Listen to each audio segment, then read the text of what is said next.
ನನ್ನ ಹೆಸರು ಪ್ರಜ್ಞಾ. ನಾನು ಇಂದು ಲಾಲ್ ಬಹದ್ದೂರ್ ಶಾಸ್ತ್ರಿ ಅವರ ಬಗ್ಗೆ ಒಂದೆರಡು ಮಾತನಾಡಲು ಇಚ್ಛಿಸುತ್ತೇನೆ. ಲಾಲ್ ಬಹದ್ದೂರ್ ಶಾಸ್ತ್ರಿ ಅವರು ದೇಶ ಕಂಡ ಅಪ್ರತಿಮ ಸ್ವಾತಂತ್ರ್ಯ ಹೋರಾಟಗಾರ ಮತ್ತು ಚತುರ ರಾಜಕಾರಣಿ. ಸ್ವಾಮಿ ವಿವೇಕಾನಂದರು, ಮಹಾತ್ಮ ಗಾಂಧಿ, ಅನ್ನಿ ಬೆಸೆಂಟ್ ಅವರ ಪ್ರಭಾವಕ್ಕೆ ಒಳಗಾದ ಇವರು ತನ್ನ ಜಾತಿಯನ್ನು ಬದಿಗಿಟ್ಟು ಹರಿಜನರ ಸುಧಾರಣೆಗಾಗಿ ಕೆಲಸ ಮಾಡಿದರು.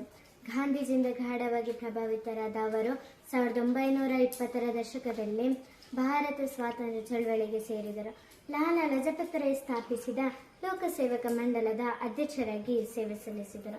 1947ರಲ್ಲಿ ಸ್ವಾತಂತ್ರ್ಯದ ನಂತರ ಭಾರತ ಸರ್ಕಾರದ ಪ್ರಧಾನಮಂತ್ರಿಯಾಗಿ, ರೈಲ್ವೆ ಸಚಿವರಾಗಿ, ಗೃಹ ಮಂತ್ರಿಯಾಗಿ ಸೇವೆ ಸಲ್ಲಿಸಿದ್ದರು. ಎರಡನೇ ಭಾರತ ಪಾಕಿಸ್ತಾನ ಯುದ್ಧದ ಸಮಯದಲ್ಲಿ ದೇಶವನ್ನು ಸಮರ್ಥವಾಗಿ ಮುನ್ನಡೆಸಿದರು.